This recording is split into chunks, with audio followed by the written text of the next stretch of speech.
here in Waloed, but any ship heading north has to round Zemeckis and put through the Narrow. Maintain our current bearing north-northeast, and we'll catch the Black Galleon before she vanishes again. What's to prevent her from circling around Ash from the south?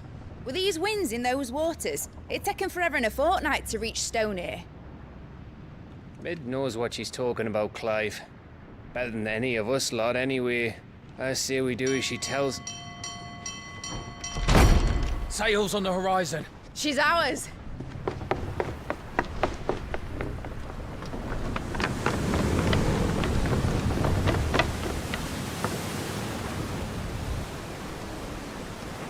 Look alive, boys! Full ahead! And keep those furnaces fed! Aye, aye! Do you feel that, Jill? All hands! Battle stations!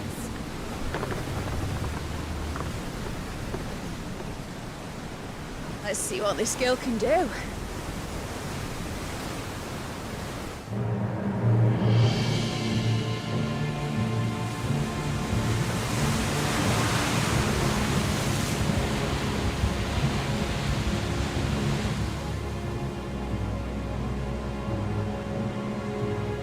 Where one leads, so does the other follow.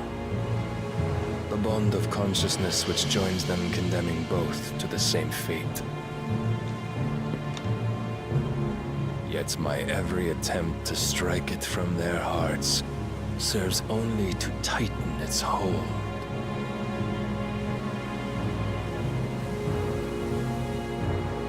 Fascinating.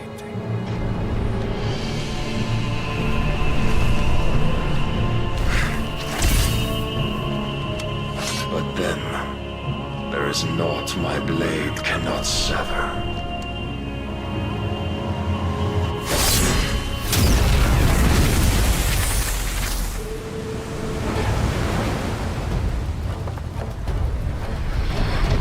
Great Grigos, gosh!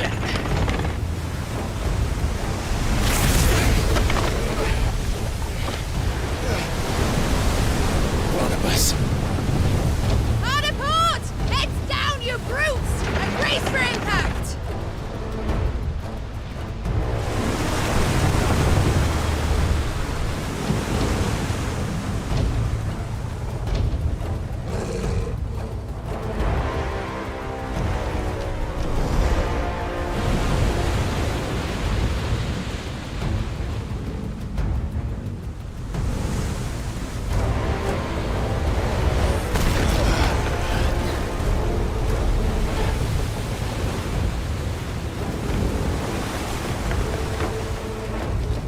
It's now or never. I'll find her.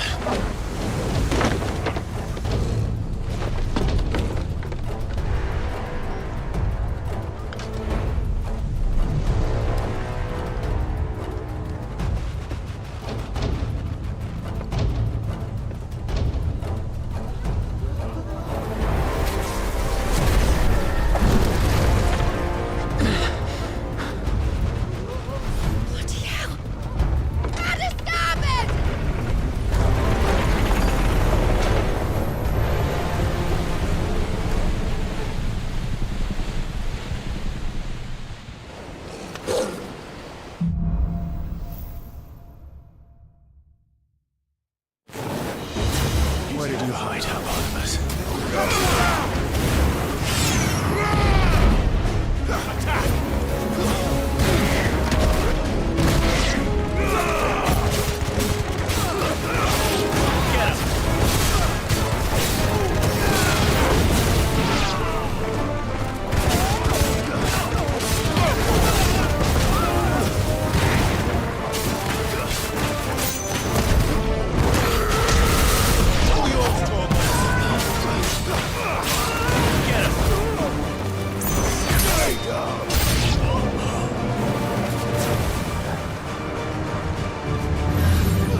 There he is! He wants him alive! Hold on. I'm coming. For both of you.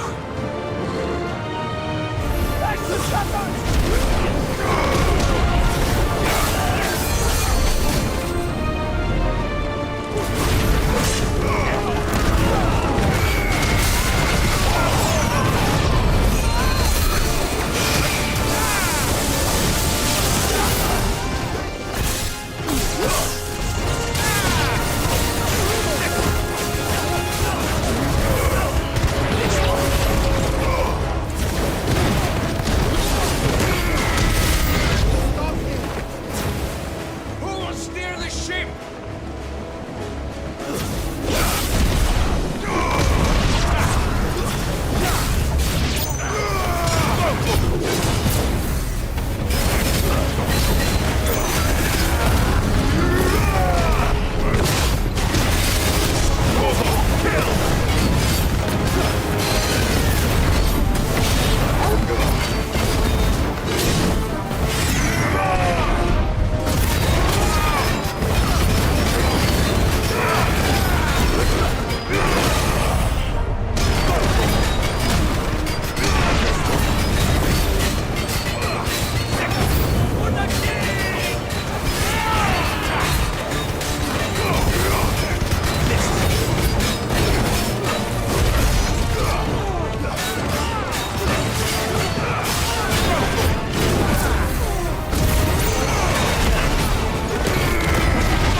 What the hell are you?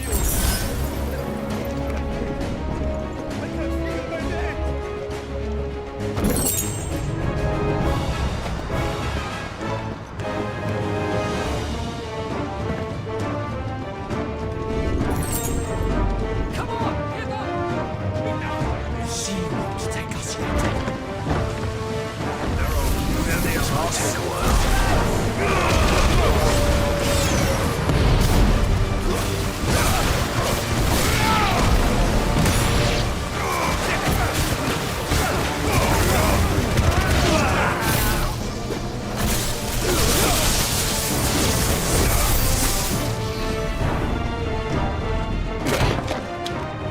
Jill! You came. Get back! Sorry.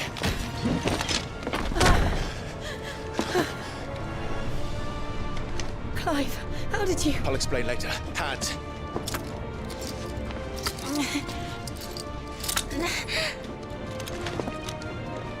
Can you walk? Out of here I can.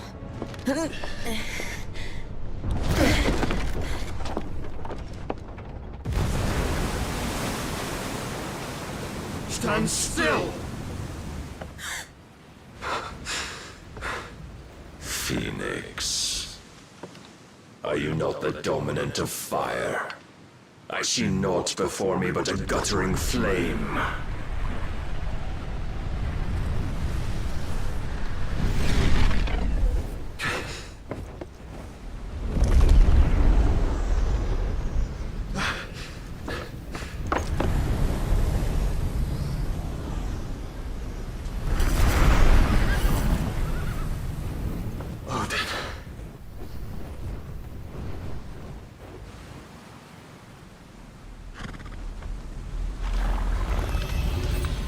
in earnest then.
Can you go on?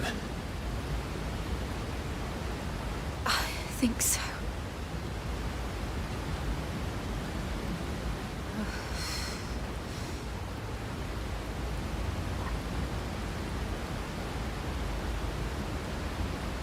But to where?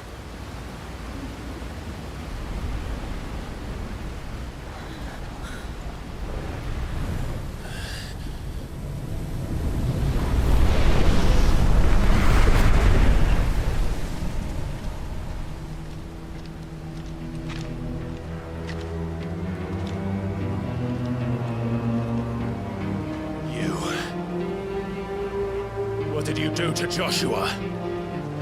The Phoenix? Oh, I expect he will survive. This consciousness in which you coil your feeble souls is grown thick with desperation. And thus has my master turned to my blade.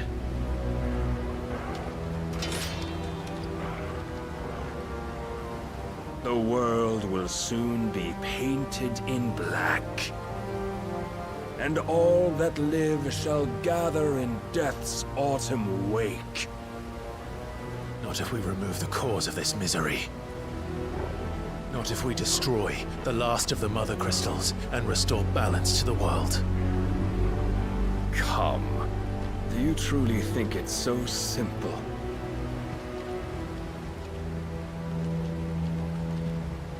The blight is inevitable.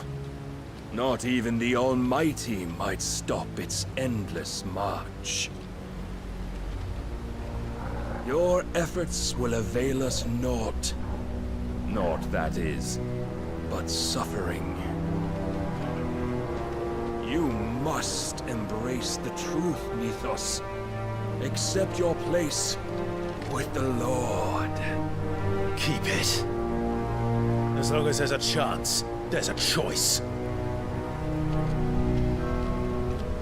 Ever led astray by your blind resolve.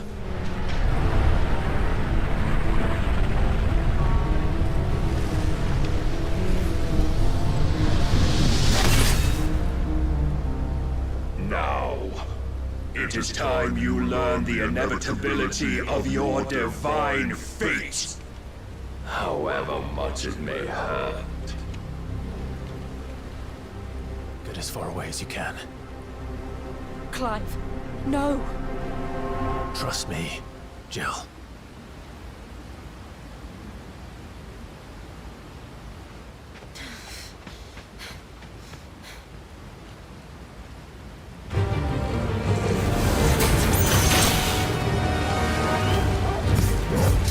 We don't have to do this. Oh, but we do. If only to remind you of your duty.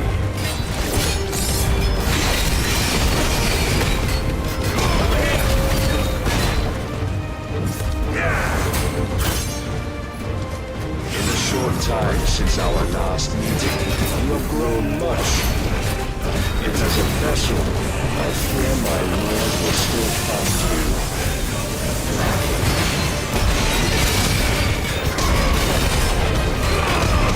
Rise, Eikons.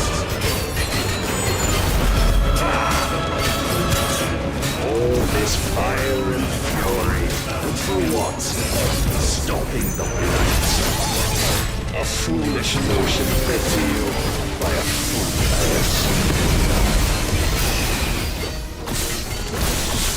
If reason cannot sway you, there are other reasons that might. Come.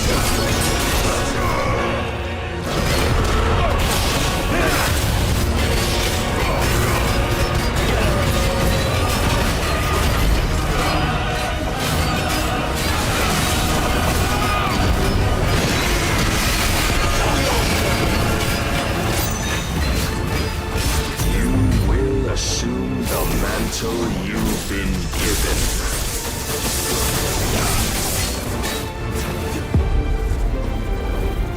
And thus is the light of hope severed.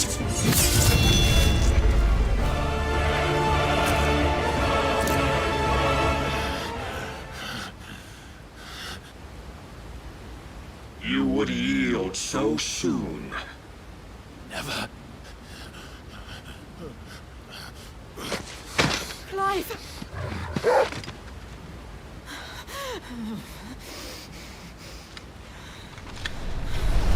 Do you not see? Your iron will weighs you down, dragging you ever further from your purpose. And what is my purpose? Mythos. Who are we? What are the dominants? The breath of the Creator still warm on our lips. We carry his light that we might guide the masses in his name. We are but mighty acts of God. We are more than that. You would be nothing without what he has granted you. The power we wield is his, and yet every time we draw upon it, it wears away at our very being. It breaks us. It unmakes us, that its immaculate aspect might reveal itself. The Eikon. It is too much for even his chosen few. Apart from you, Mythos, you wield the might of many, yet your body does not answer for its avarice. What are you saying? What I am saying is that we dominants are a means to an end. We were created for you, that you might drink deep of our strength and thereby fulfill your divine purpose. Which is? To feed. As you would know, could you only look beyond the walls of your prison of self-regard. As long as you choose to ignore this, you shall never penetrate my defenses.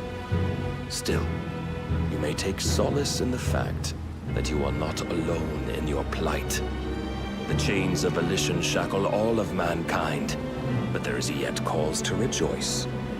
For the Lord, in his mercy, has taken pity on his flawed creations, and shall see them restored to their proper forms. And what exactly would that be? Why, loyal servants to God. No. Manners, Lord Rosfield? They are men, like you and me. Albeit ones unburdened by the wills that drive our kind to madness. They are pure. They are divine. You mean to turn everyone Akashic? Not turn, Mythos. Turn back. For too long has mankind been led astray by their clamorous wills. It is time they return to a world of quiet equality, where they might once more know salvation. Salvation! And abandon everything we hold dear! We don't need your salvation. We'll save ourselves, and we'll do it on our own terms. Not yours. And not your gods! With every defiant expression of your will, the tighter the chains of consciousness become. But perhaps that fact may be put to use.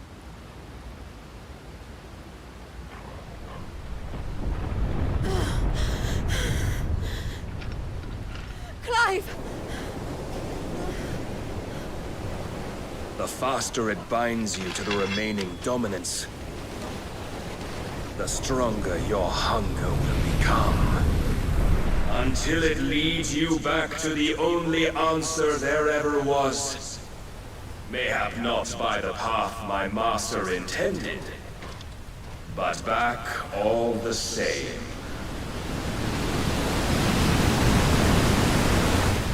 Ash is not far. I could freeze a path. You're in no fit state. Probably not, but I can try.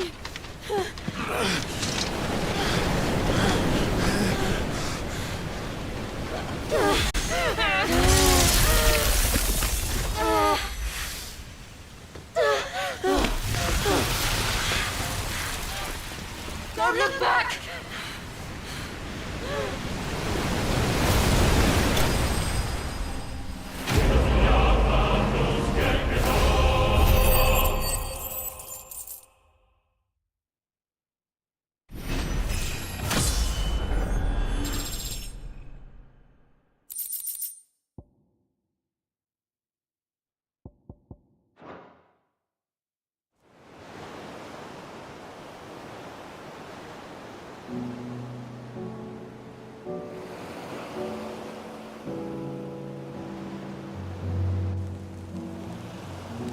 I hope the others are safe.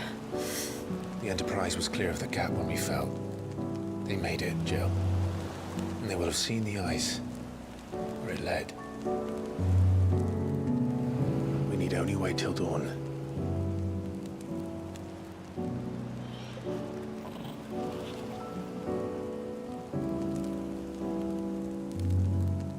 This is the second time Barnabas has bested me. I'm powerless against him. And maybe there really is nothing else for it but to give yourself to his master.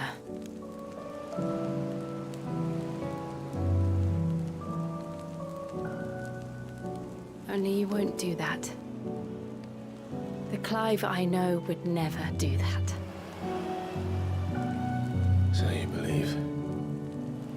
But do you really know me? If what Barnabas said was true, then I'm more monster than man. And each time I summon the flames from within, I burn away the things that make me who I am. Do you, though? Think of what you've used that power for. Of all the people you've saved. It doesn't matter how or by whom it was granted, only how you choose to use it. And you've chosen to use it for good, haven't you? I've also used it to kill. What if that's my purpose? What if it's all I'm good for?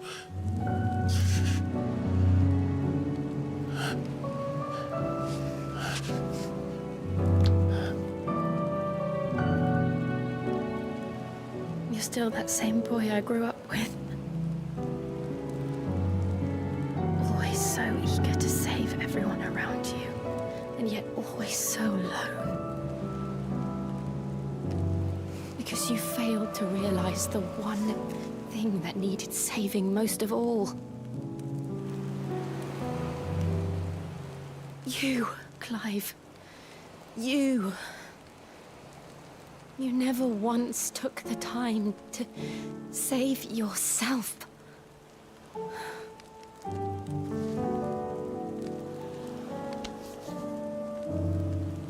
Myself. I think I might be beyond saving. No one is beyond saving. Provided they want to be saved. You fight to survive. And you survive so that you may protect those you love. It's what you do. What you've always done.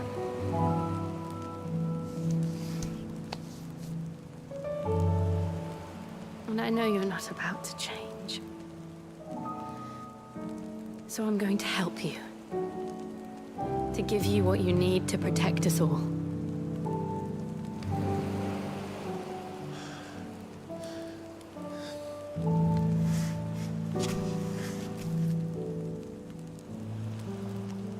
Jill. Are you sure?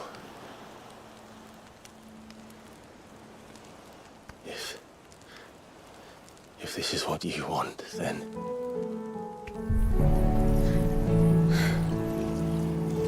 Don't worry, Clive. It is.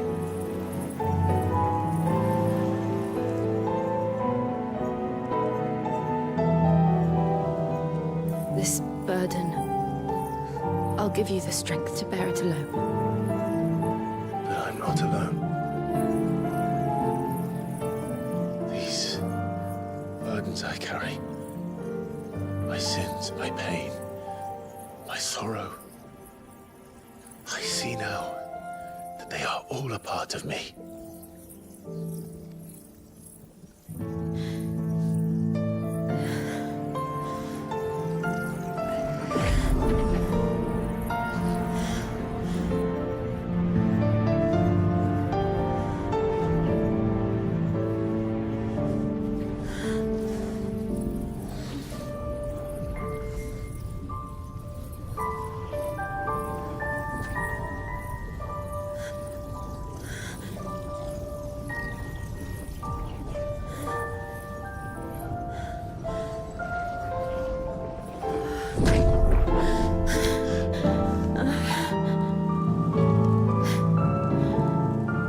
If I'm to continue on, having pledged my life to those I love, then I will gladly bear your burdens too, until my last breath. Clive.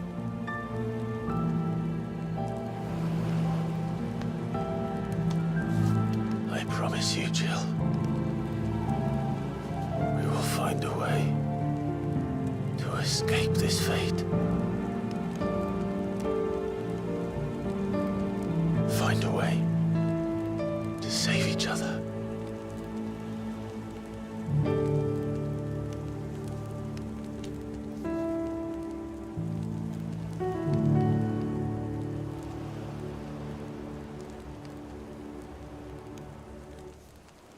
That we might one day look upon the moon again, together.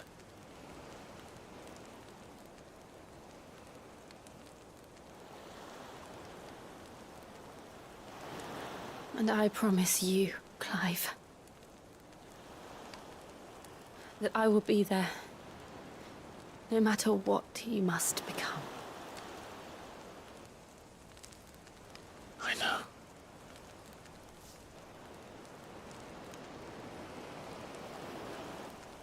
I never thought a smile could bring me so much joy.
What of Barnabas?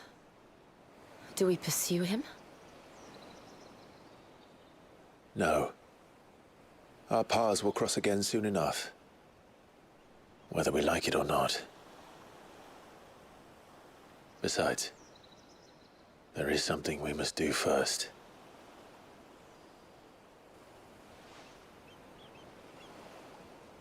Of course. Drake's spine. The last Mother Crystal. The Einherjar is at the bottom of the sea. Waloed won't dare move on Storm without her. But they know we're coming now. We'll need a plan. And a damn good one at that. Then let's go home and find one. Ash will have to wait.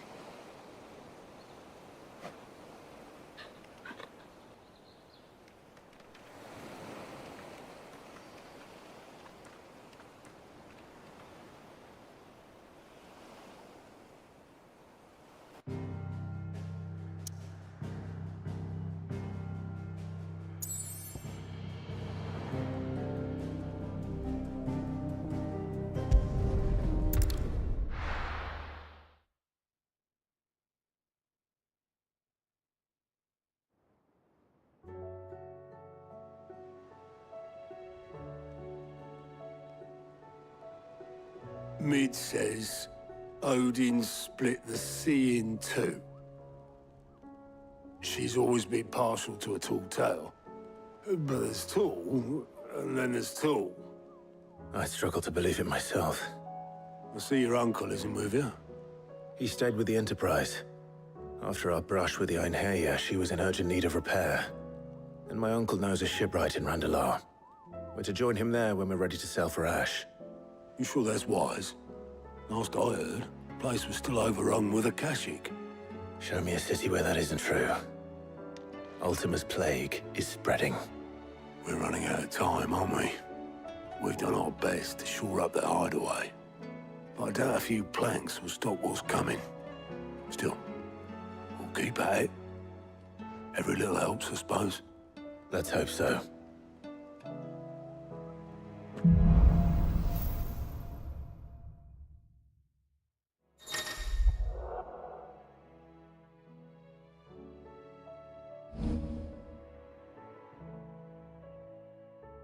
I should visit Joshua, assuming Talia will allow it.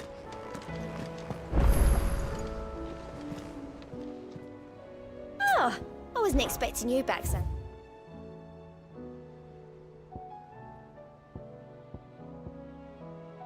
Best of luck out there, Sid. Clive! Quick look.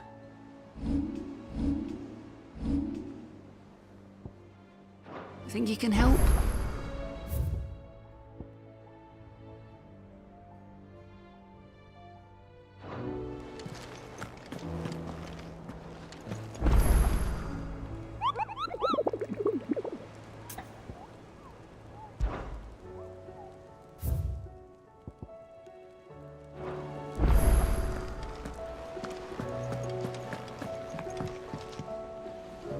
Heard the bad news then, did you?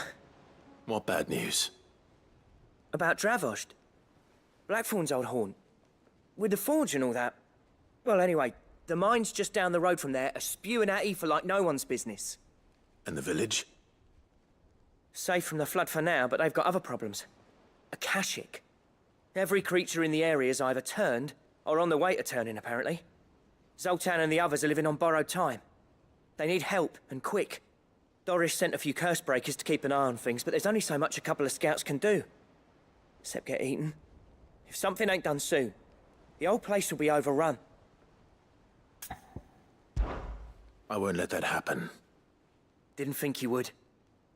Does Blackthorn know? I thought it might be better if he didn't. He'd only do something stupid. You reckon we should tell him? No. It's better this way. Yeah, well... I can't stand about knowing what's happening out there, so I'm off. I'll see you in Dravost.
So Dravost is still standing.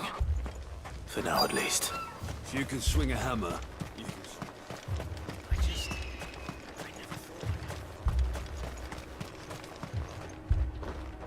Clive!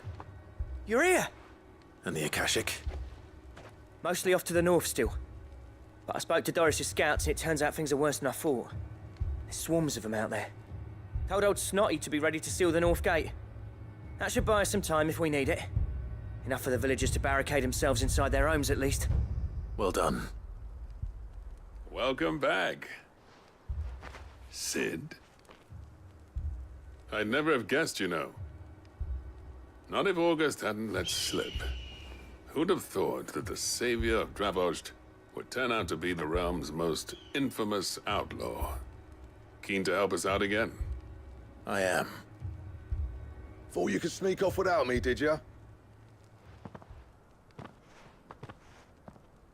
Blackthorn. Oh, what are you doing here? One of the scouts couldn't keep his voice down.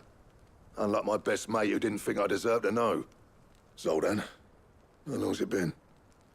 Long enough for us two to turn into a pair of old codgers, I see. That your idea of an apology? Prick. Don't listen to him. You only did what you thought was best. For the village and that. I did, yeah. But that ain't the whole of it. Vulcan, our master, didn't leave the chiefdom to the two of us. He left it to me. The best blacksmith in Dravost, barring himself, of course. Bloody stupid tradition, in my opinion. If someone's got talent, you should let them practice their craft, not ask them to settle petty feuds and barter for grain. Our master wasted half his life that way. I wasn't about to let that happen to me. So you wasted half of mine instead? You're what Dravost needed. Under me and my precious ideals, this place wouldn't have lasted a year. So I left to devote myself to the work and spare you lot the consequences. I may be a selfish prick, but I only did what I felt I had to. What you had to do was your duty! Even if it meant we all starved? Enough. This is no time for bickering. You can finish beating each other up once Dravost is safe. Fine. I've said my piece anyway. Yeah, so have I. Sorry, Clive. I shouldn't have stuck my nose in. We're short enough on time as it is. Still, give us a mo, would you? I need to get my head straight before any of them Akashic try to bite it off.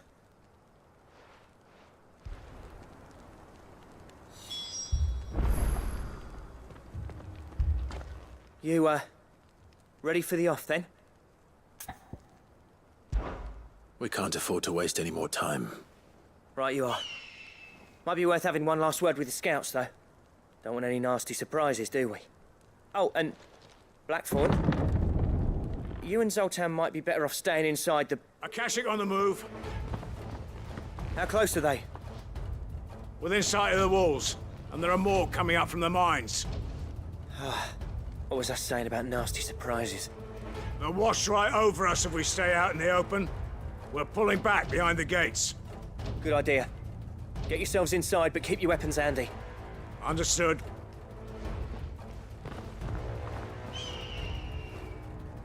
I'm prepared to fight if I have to. Well, let's hope you don't. That's our job. Once the scouts are inside, order your men to barricade the gates. No heroic last stands, you hear me? No fighting at all if you can help it. August's right. I've seen what Akashic beasts can do to armor.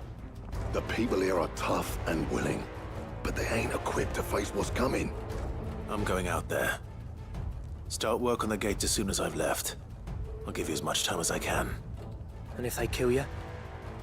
You evacuate. But it won't come to that. I promise. You'd better be right. Take good care of Dravost till I get back. Leave it to me. And give those things what for, yeah?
Apparently not.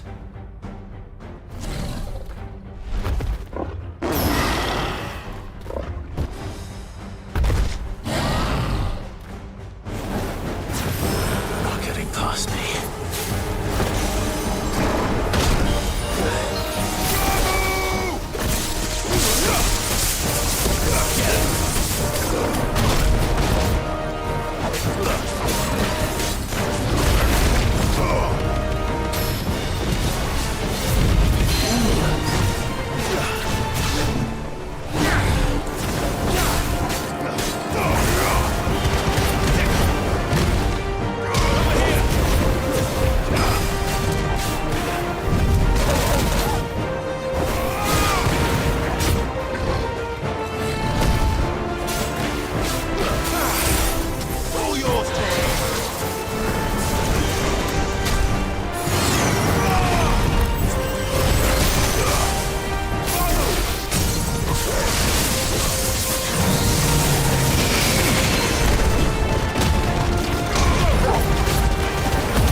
Sid!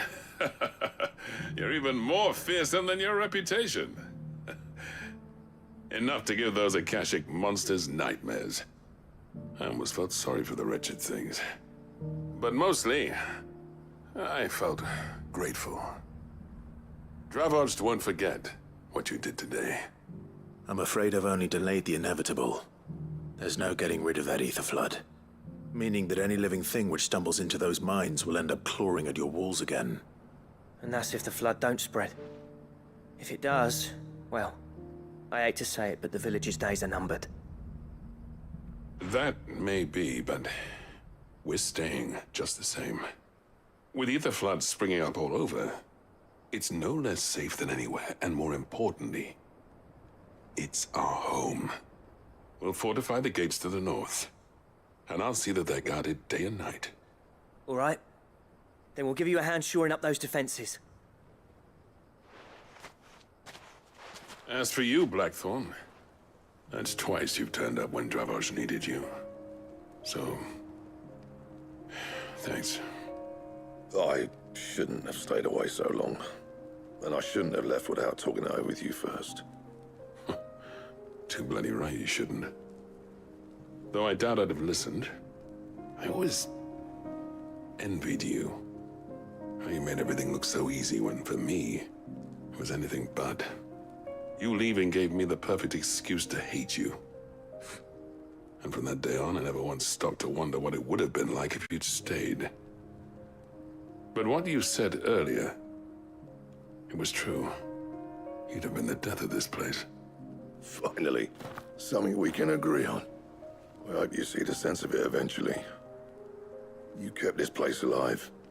Alive, perhaps. Wealthy even, but Dravoj isn't what it once was. Our work used to be the pride of Dalmekia. Now, we churn out the same rubbish day after day because it's easy and turns a profit. It's not about the craft anymore. I wouldn't send my sons to war wearing the shit most of our smiths are making.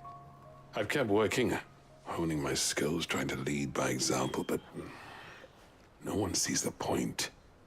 The average castle apprentice has as much passion for the craft as our current lot. Come back to us, Blackthorn. Remind Dravost what a true master blacksmith looks like. I'll even man those bellows of yours if it means we can work at the same forge again. That's a kind offer. Kinder than I deserve. And I wish I could accept, but I'm needed elsewhere. There's people who trust their lives to my steel, and I daren't let them down. Fair enough. But that doesn't mean I couldn't visit from time to time. Let's see if we can't rekindle this town's passion for the craft, shall we? I'd like that. Just be sure to tell Snotty to let me in the next time I come calling, yeah? Knowing him, he'd let you in anyway. Blackthorn. The Master Smith turned outlaw, back in my good graces. I never thought I'd see the day.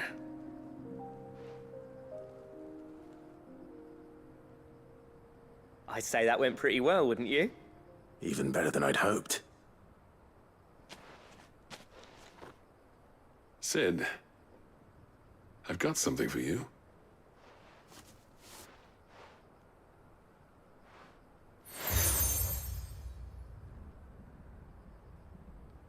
And this is? A token of our lasting gratitude. But I'm of a mind to make you a far grander gift. Designs for a certain sword have been passed down from chief to chief for generations. Now hold on, Zoltan. There's a reason no one's made that blade in centuries. There's not been a craftsman equal to the task. I'll admit your cinders make impressive steel, and I've learned to own an edge Odin would be proud of. But the engravings on that thing are enough to make a jeweler cry. And they're not just for show, either. Have you forgotten what brought you back to Dravost in the first place?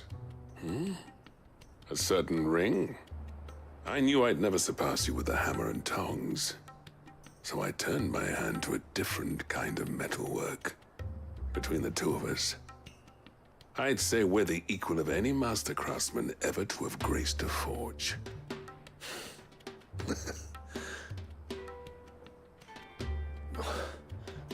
You know what? I think you might be right. Clive, you wouldn't mind if Zoltan came back to the hideaway, would you? He's more than welcome. As long as he can keep our secret. Right. Zoltan, get your tools. We've got a legend to forge.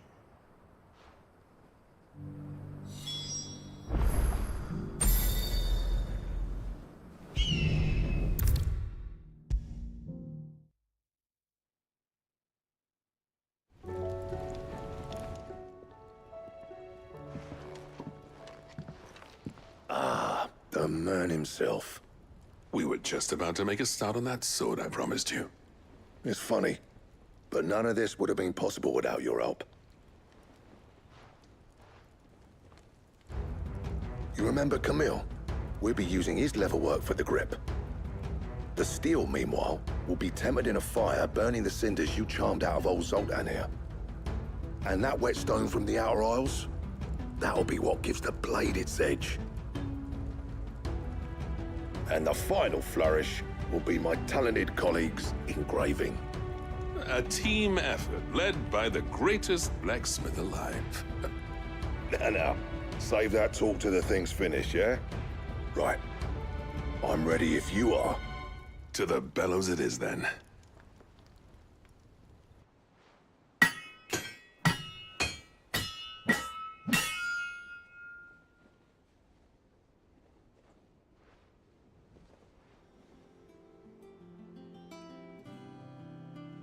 Well, bugger me. We actually did it.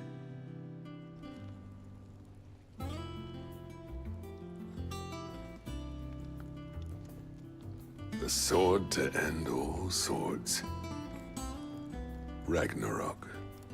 It's quite something. I, trust you'll take good care of it. Thank you. Both of you. So, does this make you pair the greatest craftsman alive, then? This? Nah, This was just following the footsteps of the greats of old. It'll take more than that to earn us our place in history. But we're up for the challenge. Here. A list of materials. Zoltan and I got talking on the long road back from Dravost. We reckon with those items there, we could craft something even better than the Ragnarok. Something worthy of a legendary outlaw like yourself. That's a weapon I'd like to see. You leave this list with me. I was hoping you'd say that. One legend at a time, eh, lads? Before you start on the next, who fancies raising a cup to friendship reforged?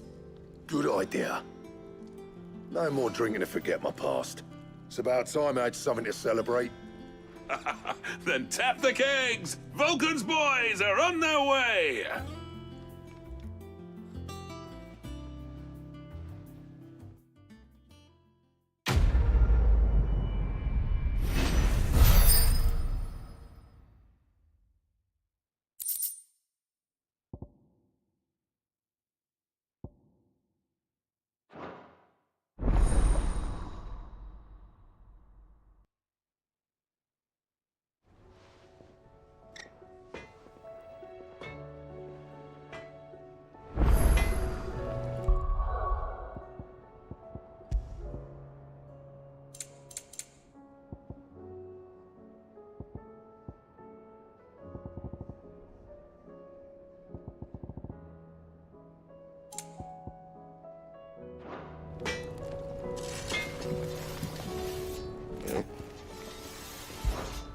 What do you want?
Should last you a good while.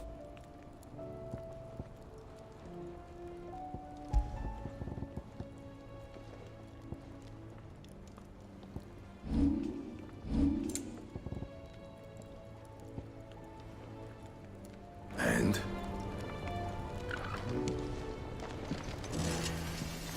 What do I owe the honor? I never thought me and Zoltan would ever speak again, let alone work together. And if it hadn't been for you, we wouldn't. You've been a good friend to me, Clive. The best.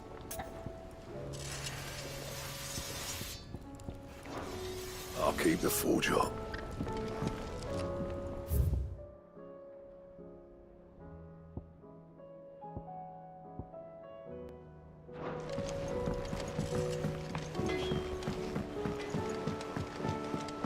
Have you tried Molly's lemon tarts? I've never had anything so delicious.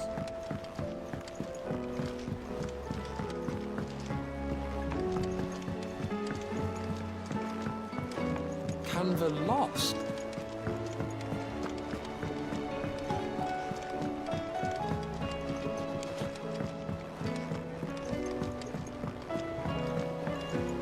Miss, can we read Miss Editor's story for our lesson today?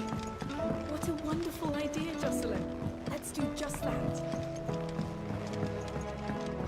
How was she? The Enterprise, I mean. Ah, Sid. Just the man I was hoping to see. Did you have a mo? Don't tell me.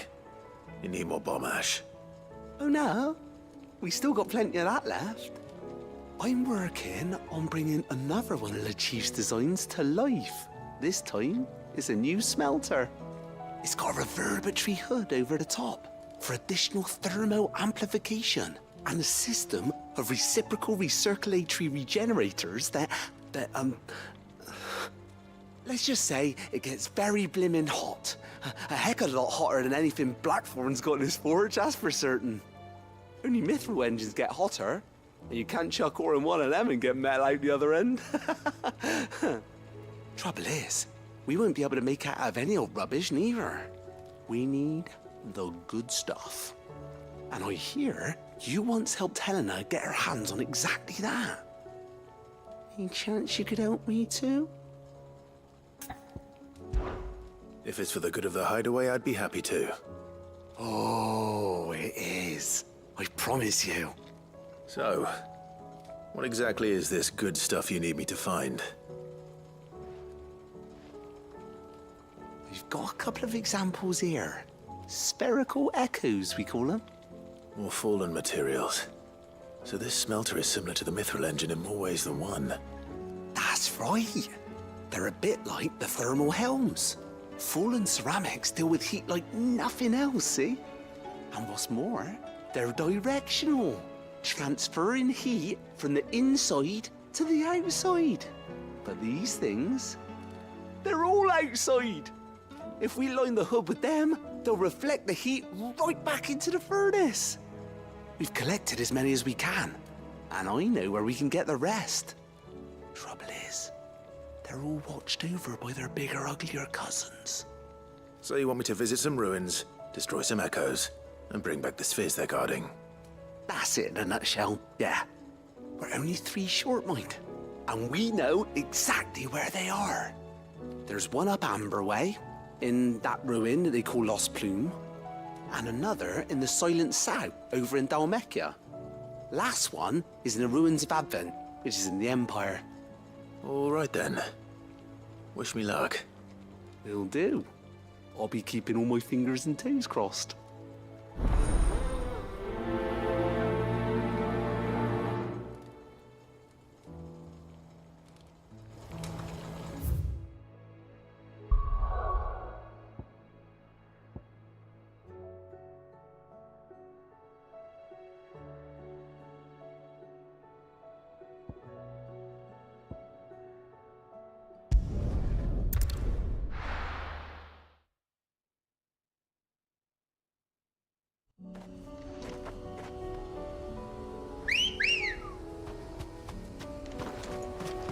Ready, go?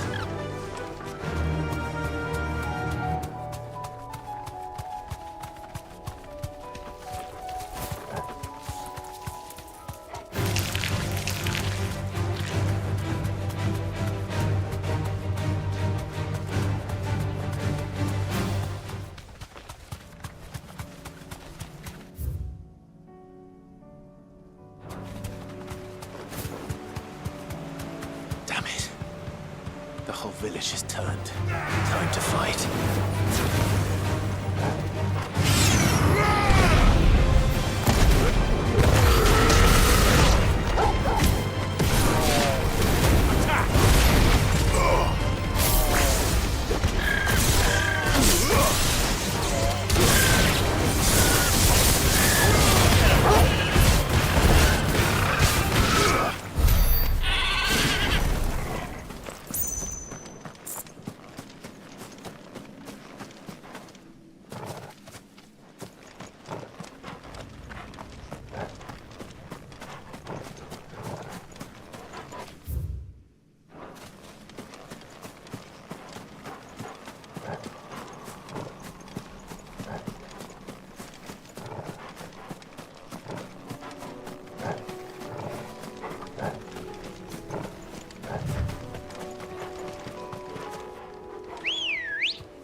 Come on.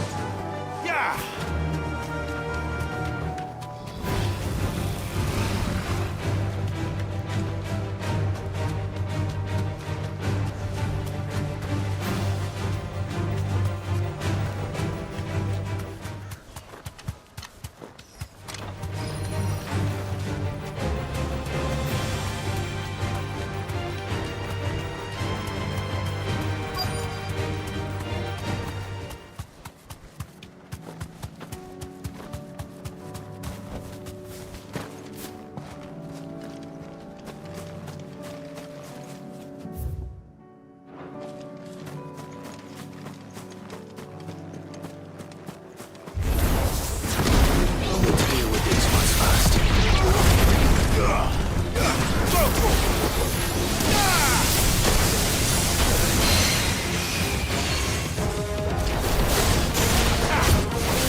This is it. Right then. Just two more to find.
Let's go.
Two down, one to go.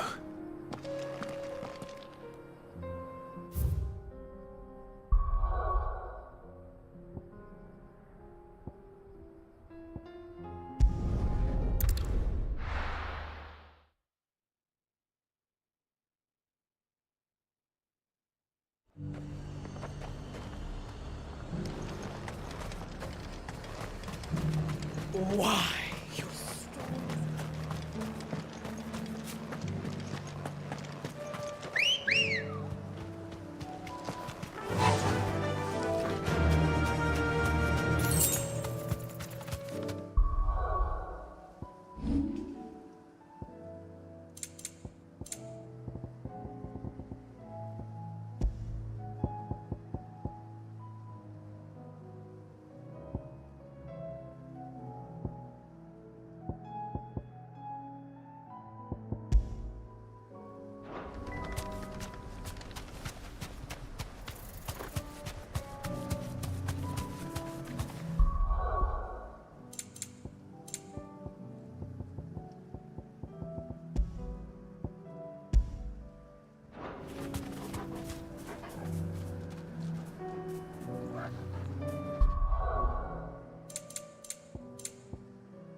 Fly, Ambrosia.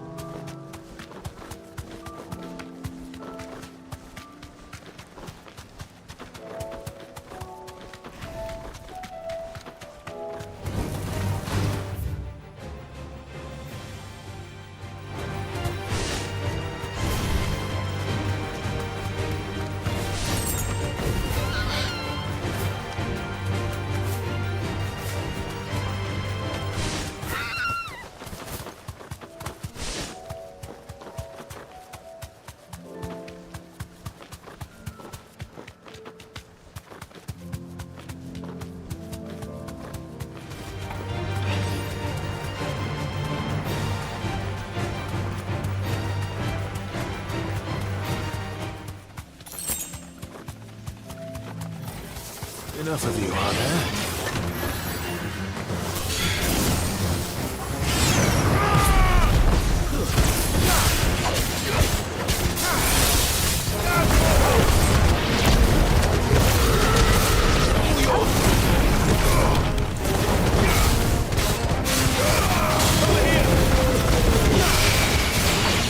This one.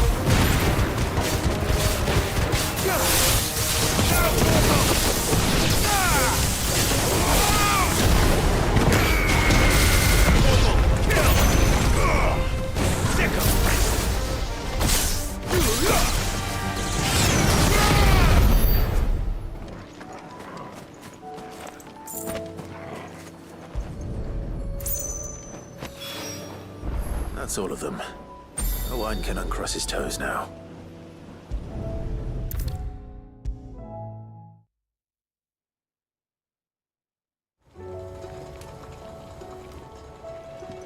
Ah, Sid! Wasn't expecting you back so soon. So, is it good news or bad? Good, thankfully. Here. That's brilliant! Thanks a blimmin' million! I'll fit him to the smelter right away!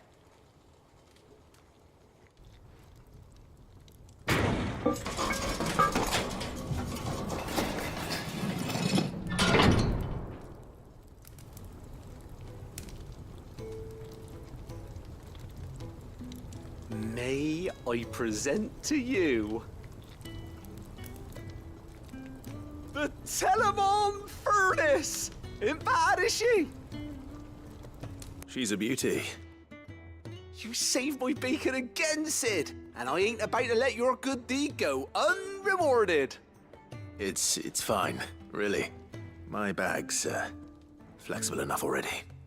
Oh, don't say that. I'm sure I can make a few improvements to it yet. You could just buy me a bigger... How about that clasp? Looks a bit stiff. Reckon you could loosen it up and make some more room? And I reckon I know how. With a new alloy we've been working on. The Telemon Furnace was just what we needed to perfect it. It's a metal, see? So it's lovely and strong, but it's also, well, stretchy, if you can believe it. Stretchy metal. Well, if you insist. That is the spirit. You'll love it, I promise.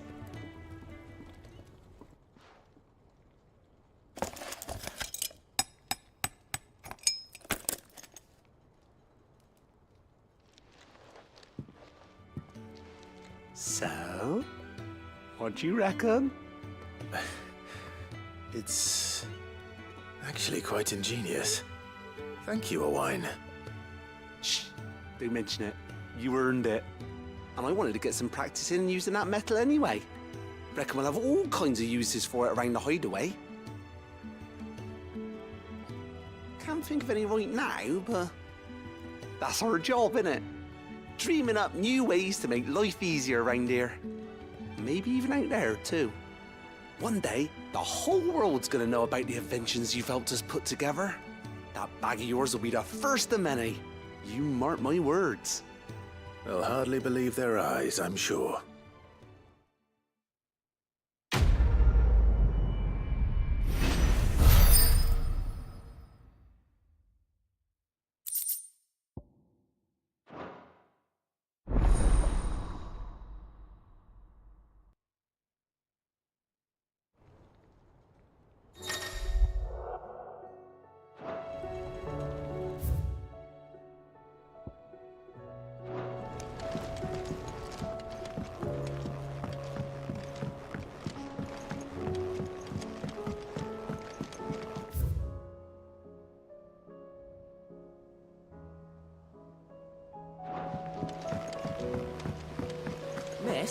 Can we read Miss Editor's story for our lesson today?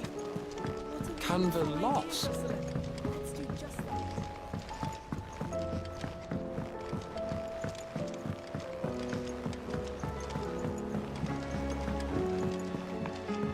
Have you tried Molly's lemon tarts? I've never had anything so delicious.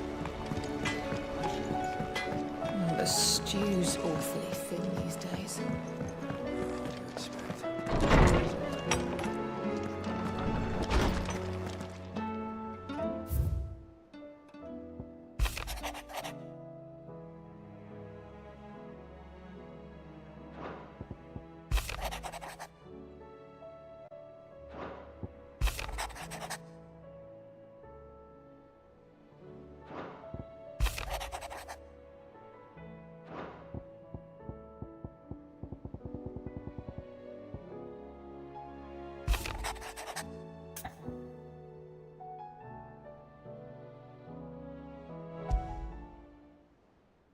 There's no way of knowing if Doris will confide in me, but I can speak to her at least.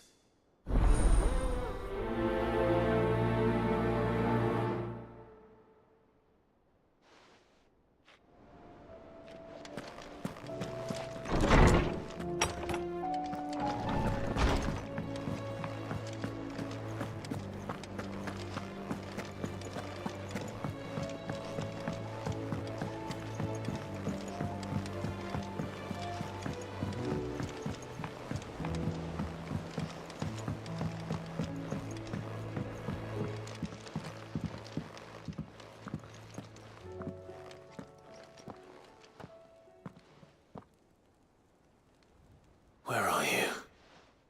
Can I help you, Sid? I'm looking for Doris.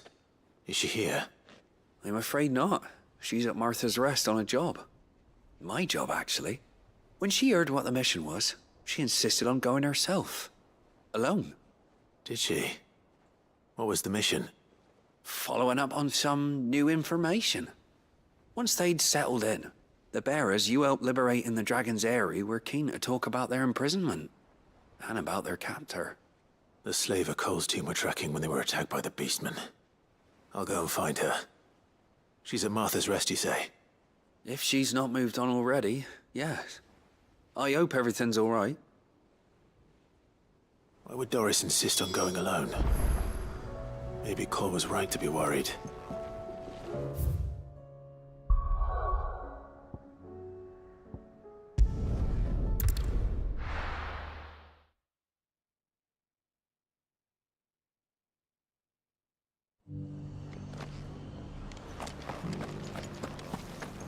Doris should be somewhere nearby. Assuming she's still here. Just because the heavens have gone to rack and ruin, it don't mean we have to. I've got greens of all shapes. Let's get this stall set out.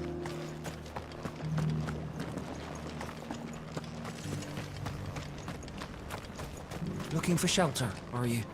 Come on inside, I'll introduce you to Martha.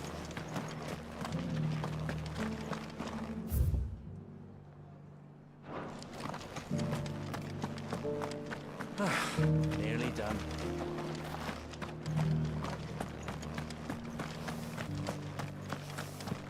It doesn't still hurt, does it? Oh. It's been a pleasure, Doris. Just like old times. I'll give your offer some thought, my lady. How goes the investigation? Sid, what brings you to Martha's Rest? You. I heard you were out here on your own, tracking our slaver. I trust you're being careful. Of course. And it had to be me. The bearers from the Dragon's Eyrie confirmed a long-held suspicion of mine that the slaver we've been tracking is an old acquaintance. She's no fool. If we'd come in force, she would have spotted us straight away, and then vanished without a trace. That was her just now, wasn't it? So, was it a fruitful reunion? I'd say so. She tried to recruit me. Seems her time in Rosaria is coming to an end. She's abducted bearers from across the region and is looking to smuggle them back into Sambrec. After her brush with those beastmen on the road to Northreach, she hired herself an Imperial escort. which she wants me to join. She's dangerous, Sid, but I think I can stop her. Then I'm going with you. I'll take care of the escort. You can see the bearers to safety. Where are they?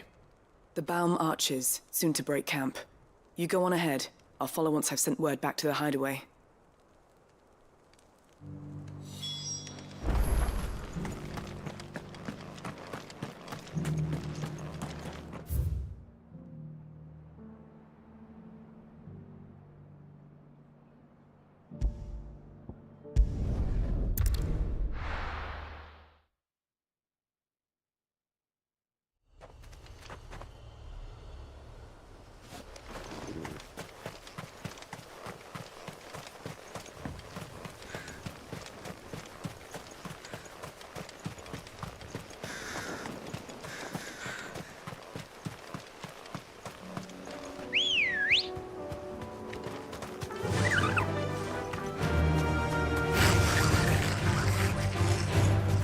Run like the wind.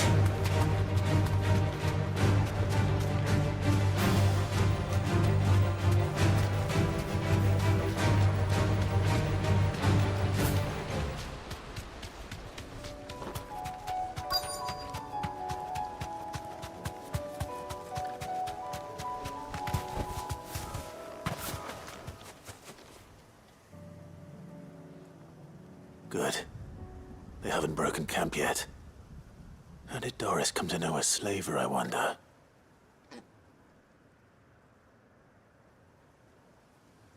We've waited long enough. She's not coming. Ready the bearers. We're leaving. Back to civilization, is it, Mom? With all haste, lest any of you lackwits start talking like these feckless bumpkins. I presume your men are ready. We've suffered too many delays as it is. Any more, and I'll be docking your pay. Yes, Mom. Oh, but before you go, it appears we have company. Kill him.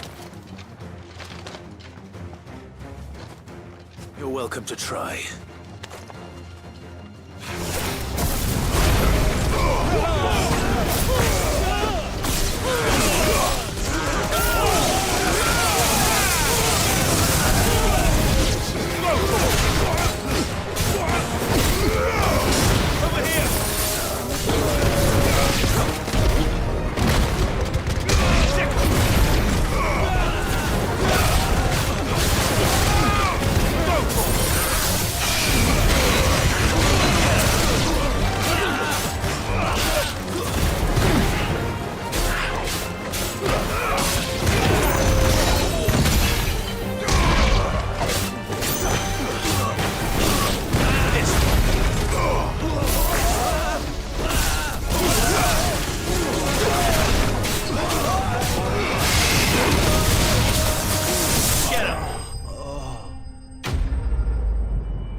So much for your escort. You'll forgive me for not avenging my men. I'm not the swordswoman I used to be. I surrender. Do with me as you wish, Sid the Outlaw. Sid! Ah, Doris. I take it you're not here to rescue me from our brooding renegade? You know, I always wondered where you'd vanished to. But casting your lot with this criminal of all people. Better fighting for a cause than killing for coin. I'm sorry, Sid. I should have told you sooner. This woman, my former master, once trained bearer children to be weapons in service of the highest bidder. She raised me like a daughter. And I did terrible things to earn her favor. It wasn't all terrible, surely. We had our fun, too. You were always so eager to learn, and had such clever hands. All my other children took either to the blade or to the books. Always either or. But you proved yourself a master of both. That's why I kept you for my own. How about it, my little dagger? Care to swear that blade to me again? I never swore my blade to you, nor will I ever. I fight for a higher cause, to liberate the bearers of this world. Farewell, Master. Thank you for making me the weapon I am. You always were a righteous child. Perhaps that's the reason I loved you so.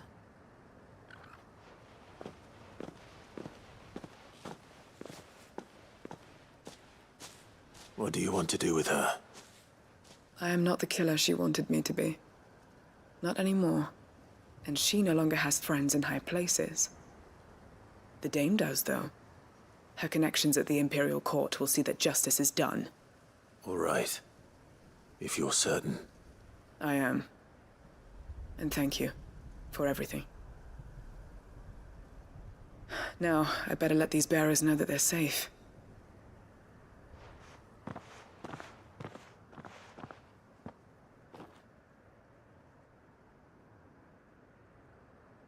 And I should head back to the hideaway and put Cole's mind at ease.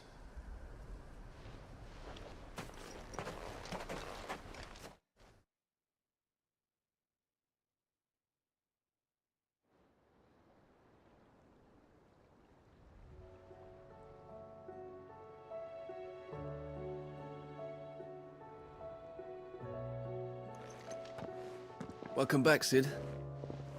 Doris's message just arrived. I hear you saved more bearers from being smuggled across the border. With any luck, they'll be joining us in the hideaway shortly. Oh, and your letter. You don't need to worry about Doris anymore. I'd been hoping as much.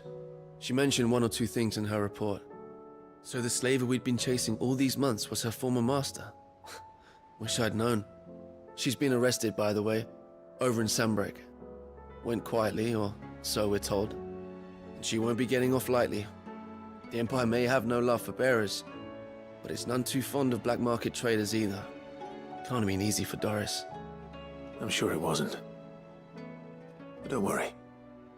She'll be all right. I hope so. Suppose you should know, eh? You had quite the past yourself before you came here, or so I understand. Anyway, thanks again, Sid. The Cursebreakers would be lost without Doris.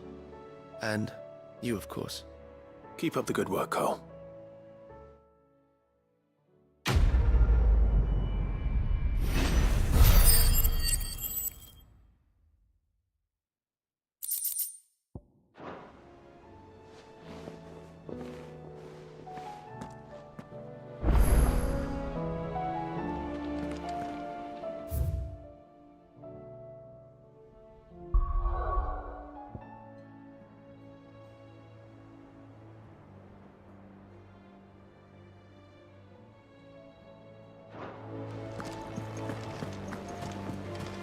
Covered in nicks and lumps, the lot of them. It's a wonder they can still walk.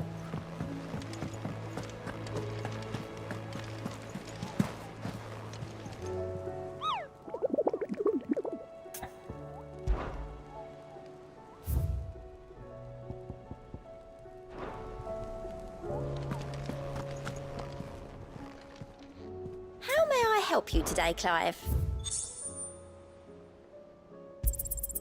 All yours.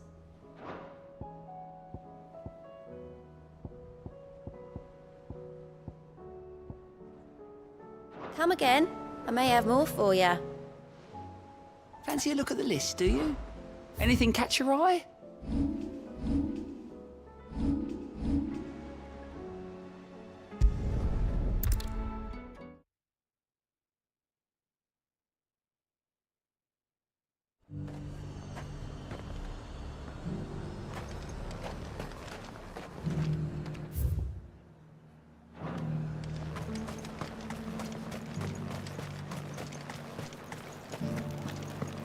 There were ghosts at the gates, not days.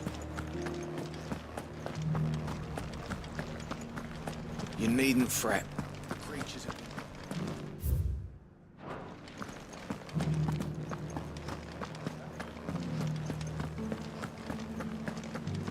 those things I said before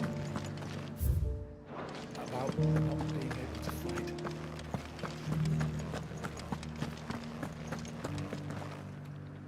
Oh, Clive.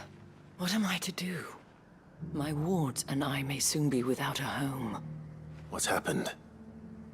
The High Cardinal has descended from his lofty throne and taken up residence here in Northreach. The High Cardinal? Leader of the Council of Elders, second only to his Radiance at the head of the Imperial government. Not that any of those things still exist. Now he goes by his noble title, the Duke of Oriflamme. And what does he want with Northreach? He wants to transform it into a military stronghold, a foundation upon which to build a new Sambrek. He's already secured the support of the various army remnants, with promises that they shall be afforded the respect they deserve in his empire. One built on the confiscated property of the people. He would rob the populace to pay for it. Believe me, I have used every means of persuasion to discourage him from this folly. But for whatever reason, he will not listen to me. What does Captain Philippe make of this? When the town was under attack, it was him the soldiers rallied around. Couldn't he use that influence again? How? By speaking out against one of the most powerful men in Sambrek. A man whose stated aim is to revive the empire Philippe's comrades swore to serve, and to improve the soldiers' lot within it. The captain can offer them a regular supply of gruel, and an occasional trip to the Vale to help them forget the terrors they face each day. The Duke offers them a vision of strength and safety. No. Any attempt to incite mutiny would cost Philippe the support of his men, if it did not cost him his life. But given the mood around town, mutiny may yet be unavoidable. The people have little appetite for further deprivation, least of all when it serves only to elevate others. And who could blame them? Clive, would you appeal to the Duke on my behalf? For your services to Northreach, you have the respect of the soldiers, and they will take you to His Eminence if you ask them. And unlike Philippe, no bonds of loyalty prevent you from speaking your mind to the man. Well, will you try? You could hardly fare any worse than I did. I'll see what I can do. Thank you, Clive. Tell me then, where will I find this Duke of Oriflamme? In the garrison? Overseeing the troops, yes. All right. Wish me luck.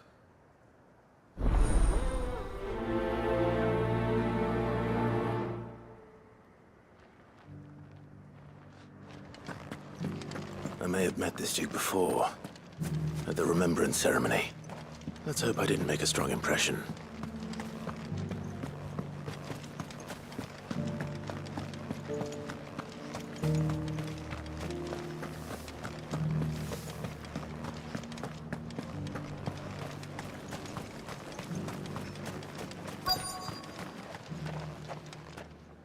Halt! Oh, sorry about that. You're the dame's man, aren't you? You got some business with the captain? No, actually. With the Duke. I was hoping I might be able to speak with him.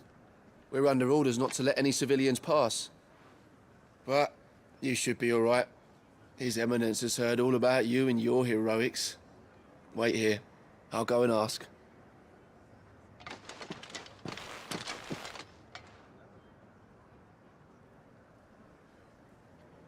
So, you are the sellsword who lent his aid to the garrison. The Empire owes you a debt, and I shall see it repaid. But tell me, is it wealth that you seek, or favor? Neither, Your Eminence. I thought only to inquire about your plan to turn Northreach into a stronghold. Ah, I see. You are worried the expanded garrison will render your services redundant. Yet you needn't be. A proud fighting man like yourself shall always have a place here. Pride of place, in fact. For too long has the contribution of the noble soldier been under-reckoned. But no more. For it is they who shall see the Holy Empire rebuilt, beginning right here in Northreach. Why here, Your Eminence? The town has been fortunate enough to escape largely unscathed from the recent troubles. Her defenses are sound, and her garrison well prepared. Which is more than can be said for Oriflamme or Twinside. The Empire wants for a capital, and I believe Northreach to be the perfect place. With Caer Norvent as her citadel. Once we have seen to the refortification of both the town and the castle, we need only build a wall around both to create a city that would be the envy of the twins. Plans are already underway for the construction. Soon enough, these thralls shall learn that they are no match for the might of Sanbreque. I fear you underestimate how dangerous these creatures are, Your Eminence. Should they return in force, you will need all the people of Northreach to come together in defense of the town. Something they may be loath to do if they've been deprived of their worldly goods. The people will do as their leaders command. If Sanbreque is to be rebuilt, she will require a functioning government. One whose authority is beyond question. That is why this levy is necessary. So that any man who wishes to join the army might do so and be fed, outfitted, and paid as befits a defender of the Empire. And yet there are those who persist in peddling the treasonous lie that I seek to steal from the people and drive them from their homes. I suspect they're afraid of losing what little they have left. Precisely. The common folk have little and less, and you mean to deprive them of even that. You would sow the seeds of your new empire in your own salted earth. Sabine, we have discussed this. Yes, and I told you then how putting the empire before her citizens would lead only to revolt. Without an empire, there are no citizens. And in yours, there will be only beggars. Is that what Griga wills for her people? Do not take her name in vain, Sabine. I'll come back later. A citizens' revolt. I wonder what the people really think of the Duke's plan. It wouldn't hurt to ask them, I suppose. Let's begin with those on the other side of the wall. Sabine, you are embarrassing me.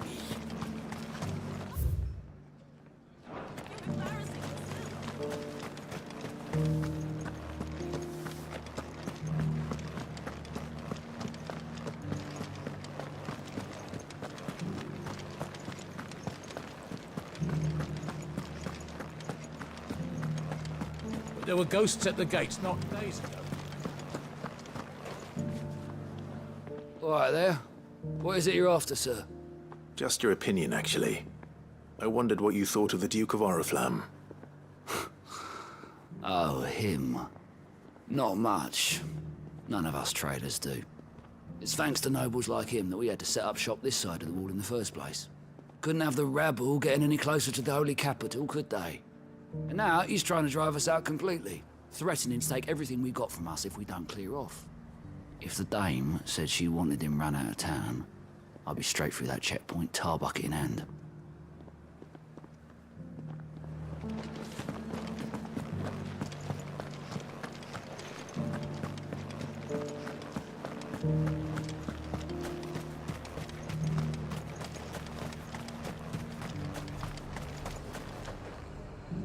I've been hearing a lot of talk about a certain Duke. Nothing good, I'll wager. Going around acting like he owns the place. And with hardly a word to the dame. This is her town, not his. I take it you'd rather she was in charge.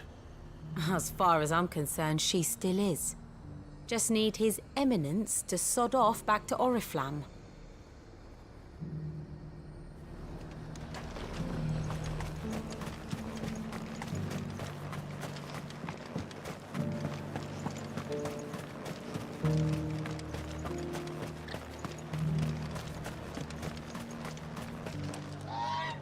A question, if you don't mind. What do you think of the Duke of Oriflamme? Don't get me started. You build a life for yourself somewhere, earning for some noble to turn up and tell you you've got to hand it all over to him. If he thinks his name and his chains give him the right to empty our purses, he's in for a rude awakening. We'll do whatever it takes to keep what's ours. Whatever it takes. Well, the people seem united enough. What about the soldiers?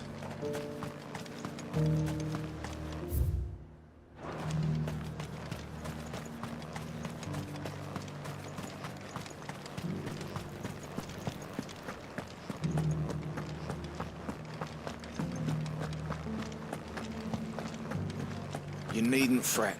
The creatures...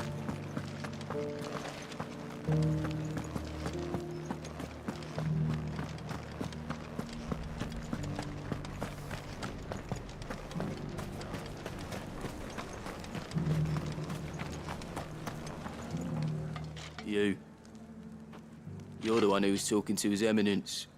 On the Dame's behalf, yes. I was trying to persuade him not to take the people's goodwill for granted, but it seems my words fell on deaf ears. What do you think of his plans? I'm a soldier, mate. He tells me what to do, not the other way round. Listen, I've got nothing but respect for the Dame, but I've got a family to look after. That's where my loyalties lie, not with the town or the Empire, but with my wife and children. If the Duke can get us the men and the equipment we need to fight off those blue-skinned bastards, I don't care how he does it.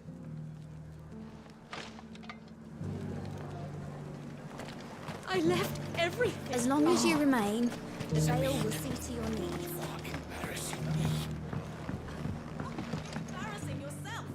I hear the Duke of Oriflamme plans to turn this town into some sort of fortress. Do you think that's a good idea? It's not for me to say. All I know is that unless the Emperor orders me otherwise, His Eminence's word is law. Look, no one likes all these taxes and tariffs, but empires don't come for free. And once Sanbreque is back on her feet, we'll all reap the benefits.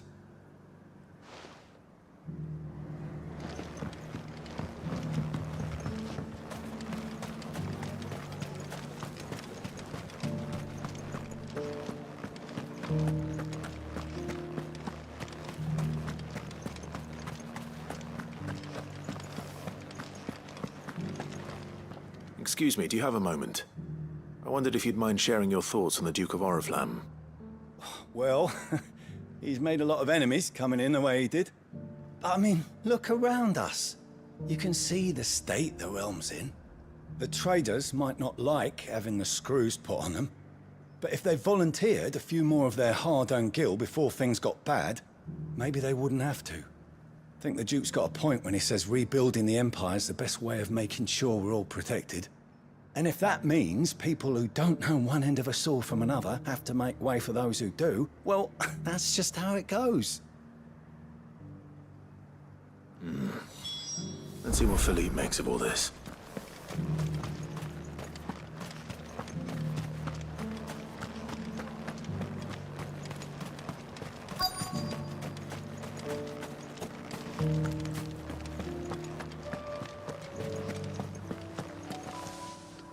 Captain, do you have a moment?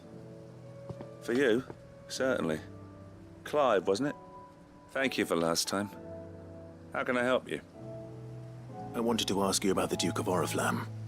Do you intend to go along with his plan? But to tell you the truth, I'm in two minds. It's my sworn duty as a captain of the Imperial Army to obey his orders. But I can't say I agree with him. Philippe, I remember you saying that you became a soldier to protect the people you loved. The Dame included. That's right, I did. Well, she doesn't agree with the Duke's orders either. She thinks they could tear Northreach apart.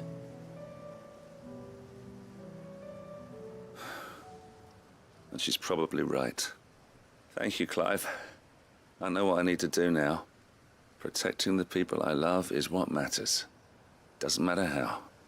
Well, duty calls, so I better go. Thanks again.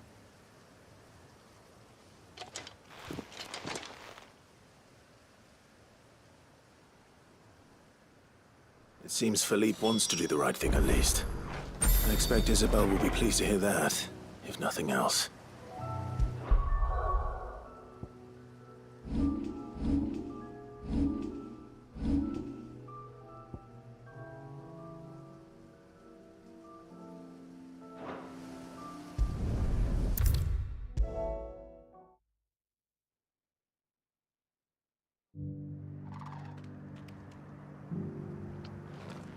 Ah, Clive. How did you fare? Were you able to speak with the Duke? I was, but...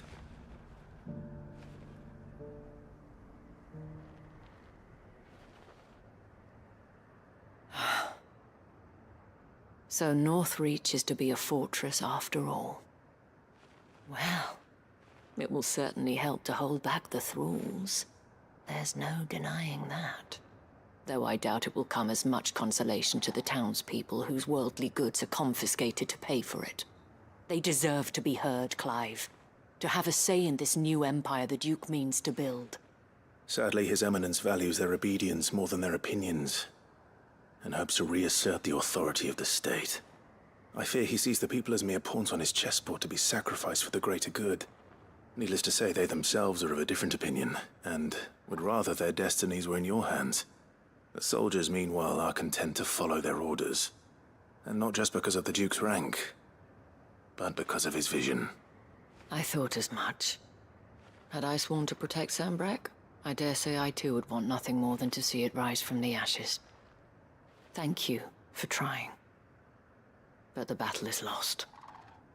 I don't know about that. What happened to your uniform? I handed it in, along with my resignation. Told the lads I wished them well, but that I owe it to those I love to call it a day. Why? Because I realize what really matters to me. Not following some nobleman's orders for the sake of it, but protecting what I care about. Protecting Northreach. I honestly don't know when those monsters will return, but I'm certain they're not finished with us yet. And when they do come back, we need to be ready for them. We need to stand together, all of us. And with you to lead us, milady, I reckon we can do it. It was you who finally convinced me, Clive. There's no point following orders if they go against everything you believe. Indeed. All of us, standing together. That has always been Northreach's best hope, and one which still lies within our grasp. We have only to turn our attentions to the true enemy. Thank you, Philippe, for showing me what I must do. Anything for you, milady. Speaking of standing together, would you mind if I borrowed a few of the lads from the Vale to help keep watch around the town? I fear His Eminence has loftier tasks in mind for the guard. Not at all. Be my guest. Wouldn't be the first time.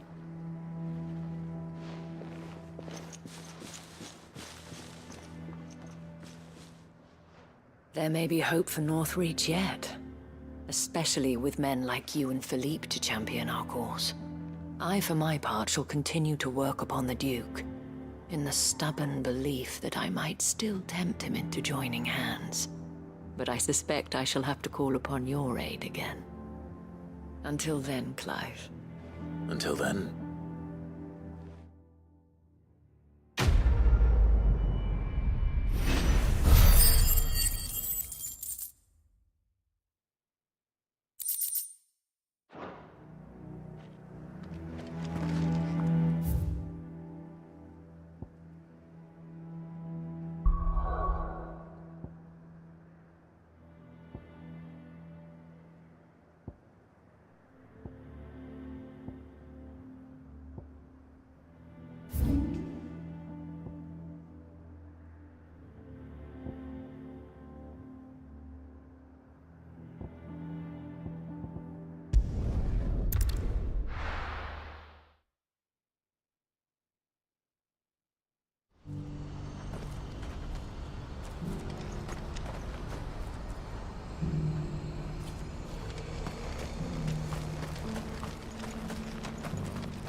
What's happened?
Ah, Clive. You'll be pleased to know that the negotiations are progressing well. That is good news. Yes. Our comrade in Randala has just sent word that the contract should be signed very soon. But I still have much and more to prepare. It's a huge undertaking moving this many bearers at once. You couldn't do me a quick favor, could you? What is it this time? More wild beasts? Nothing like that. I just need you to go over to the caravans and ask El how long we have until the bearers arrive. Find out exactly how much faster I need to get all these supplies moved. All right. I'll go and ask. Thanks, Clive. I owe you one.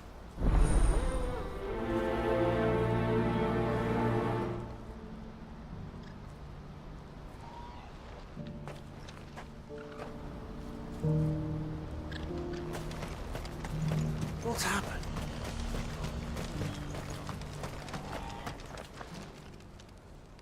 Don't blame yourself, El. This is their fault, not yours. I know, but... No buts about it, all right?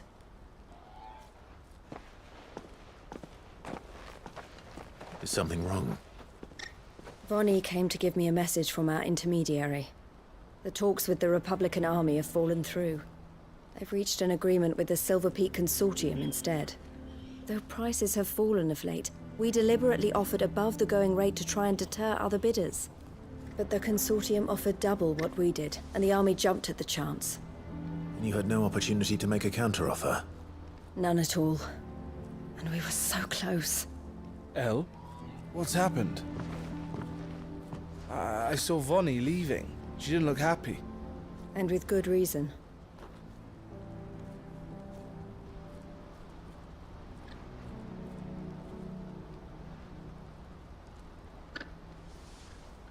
But I thought we were the only ones the Fist was speaking to about the bearers.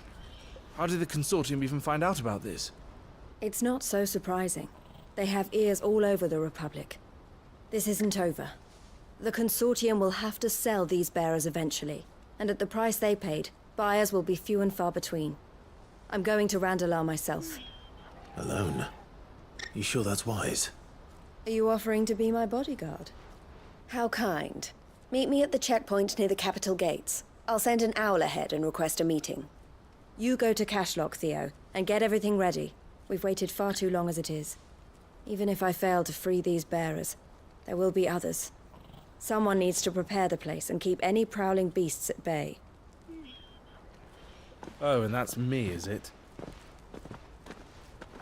Well, it looks like I'm following orders till she gets back from meeting the Silver Peak Consortium, who've been doing their best to undermine our scheme. She'll never join them after this, surely. No, she said it herself. She still has plans for Cashlock, even if this one falls through.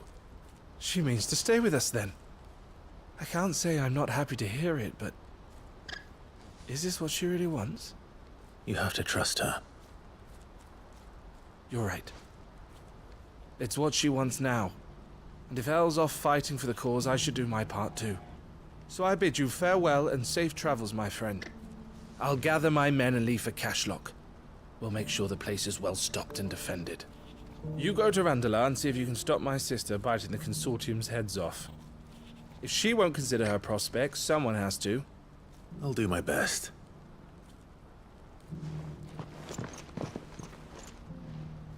All right. To Randala then. And better not keep Eloise waiting.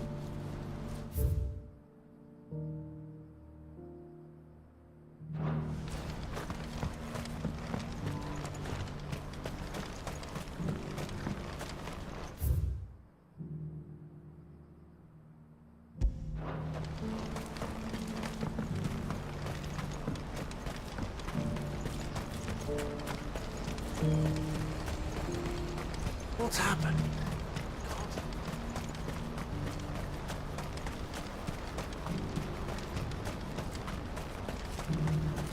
What I wouldn't give for a hot meal. Looks like this is the end of the road for us. When are they gonna let us through?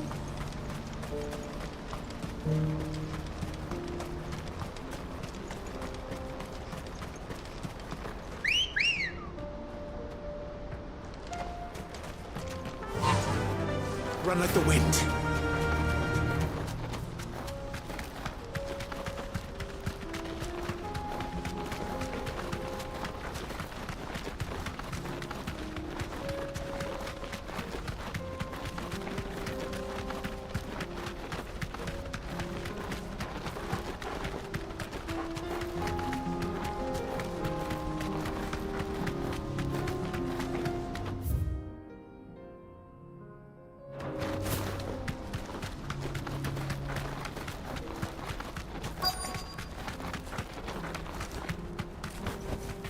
You deserve a rest.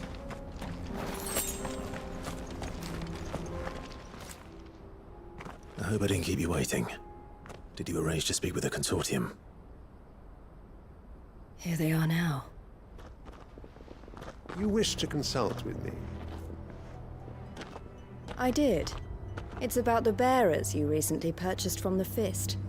We had all but finished making arrangements to buy them ourselves, and then you stepped into the fray. You misunderstand. The Consortium had an interest in purchasing them from the very first. It was only our regard for you that kept us from bidding. But your hesitancy in accepting our offer to you suggested that the regard was not mutual. And so we resumed our business. I did not hesitate. I am simply not inclined to make such decisions without first giving them due consideration. But what is done is done. Come then. How much do you want for them? Alas, you are too late yet again. We rarely take on such unconventional merchandise without a purchaser in mind. The bearers belong to him now. Who is your buyer? A trader from across the water. A most demanding fellow, if it's any consolation. He insisted the bearers be fed, dressed, even given their own bunks for the voyage over. That's what you get when you deal with continental types. I wouldn't know. Oh yes, the culture on the continent is quite different to ours. They pay good money for bearers not fit for the knacker's yard, and treat them like kings. But as long as they pay... That does sound unusual. No matter then. If they've already left our shores, there's little that can be done. Allow me to withdraw my interest. And with it, my interest in joining your organization. My associates will be sorry to hear that.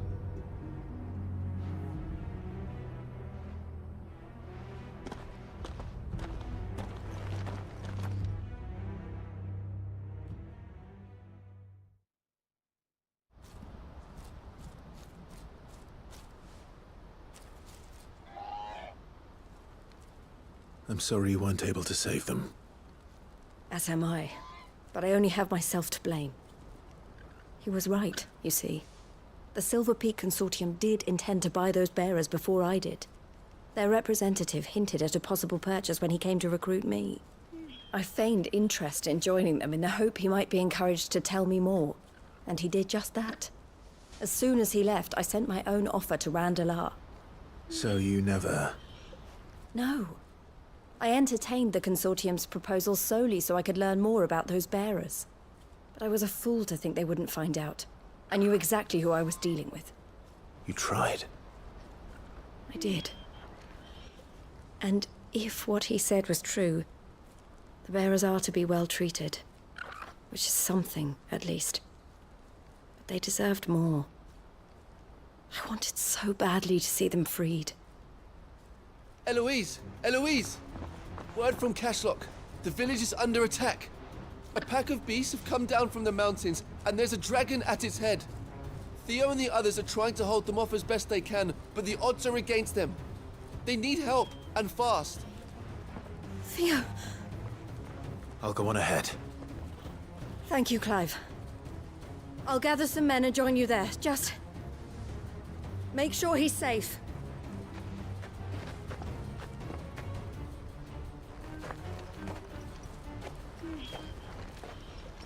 Hold on, Theo. I'm coming.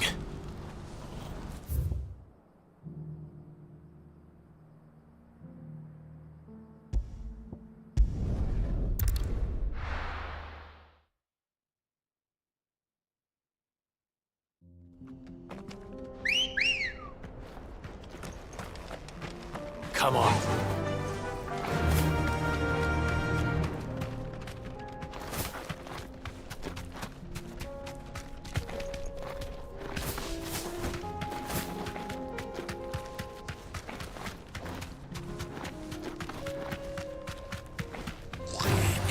All right.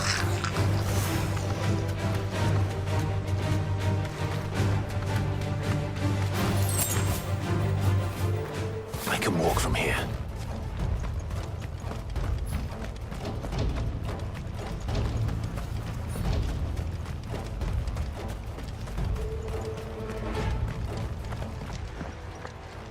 Where's Theodore? Upriver! He led the dragon that way to keep it from the village, but the whole area's flooded with ether. We just have to pray he makes it out in one piece. I can do better than that. Torgal, with me.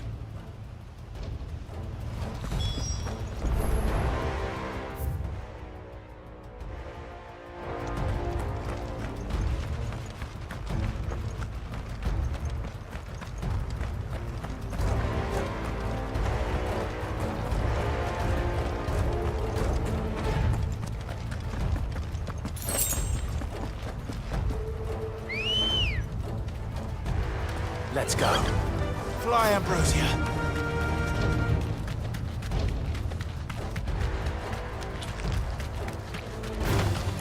Time to fight.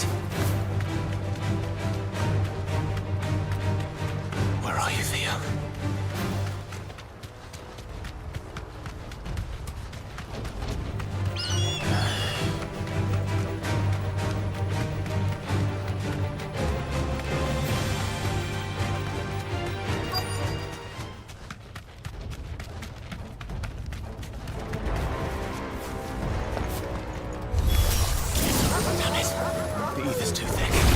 Creatures have already turned.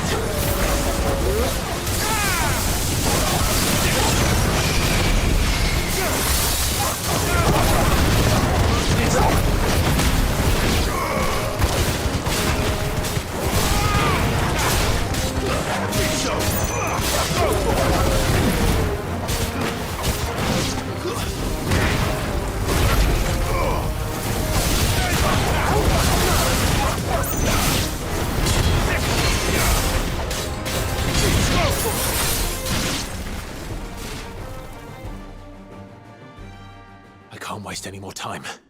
I need to find Theodore before that dragon does.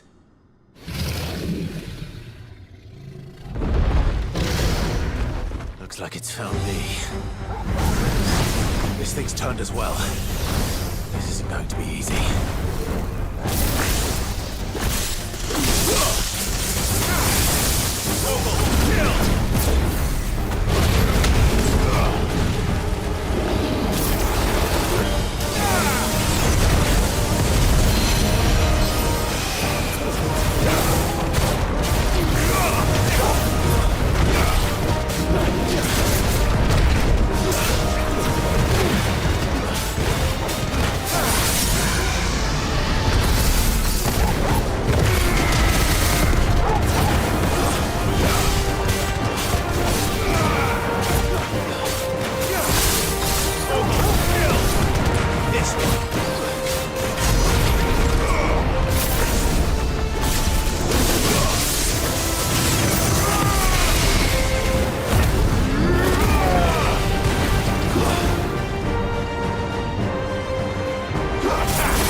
Clive?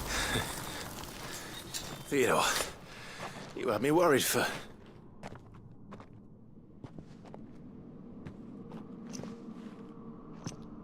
We have to get you out of here.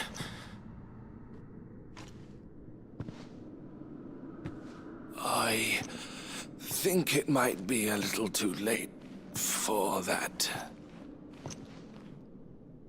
Bearer or no, there's only so much ether a man can take, and that Drake just wouldn't let me leave. You have my thanks, Sid, for finishing what I could not. For keeping Elle's dream. Theodore!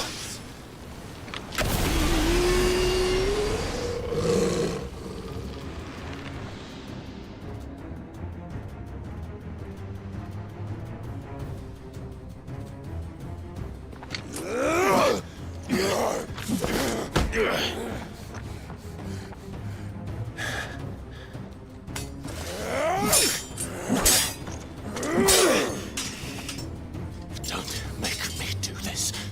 Stop it, Theo! Stop! Stay back, Eloise! He's turned. And so will you!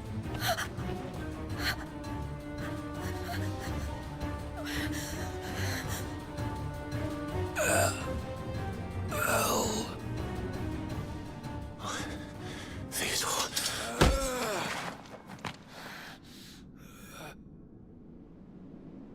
Take care of my sister. Theodore, wait. Goodbye, Elle.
Thank you, Clive. I think I'll be all right now. That was true bravery he showed. Leading the dragon away from the village like that. His first instinct was always to protect people. To put others' well-being before his own. And now he's gone. Because I sent him to that place, against his will. It wasn't against his will. He was ready to do whatever it took to show you he could stand on his own. So that you would finally be free to live your own life. To live my own life. He never could come to terms with the choice I made. What exactly happened? You once told me Theo was the first bearer you ever helped.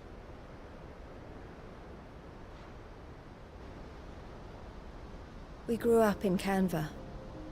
We were born to one of the great trading houses. And I was chosen to inherit the family business. I had my father's head for figures, you see. Theo did not. While I studied the art of commerce, he played at soldiers instead. A late bloomer, in more ways than one. For unlike most bearers, it wasn't until his 15th summer that his powers awakened. My parents tried to drive him out of the house and into the care of the constables. But before they could, I took him into mine. Theo told me something else.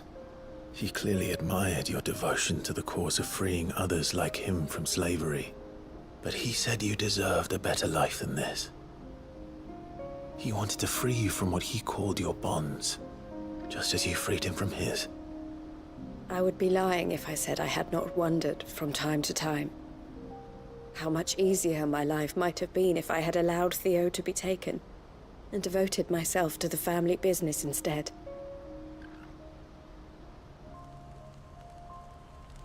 But I have never regretted the decision I made.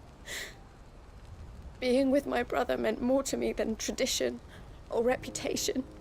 I only had to look at him to remind myself of that night and the choice I made, and the fact that I would make the same choice again in a heartbeat.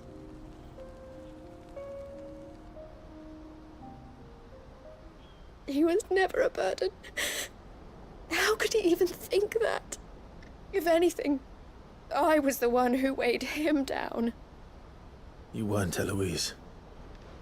He said it himself, that he had always been grateful to you for saving him, and that he wanted to repay you by letting you live the life you were denied. Neither you nor Theo weighed each other down. You loved one another. You did whatever was necessary to continue living your lives together, and you always would have. You're right. All I ever wanted, all I ever did, it was so we could be together. Oh, Theo, why did you have to...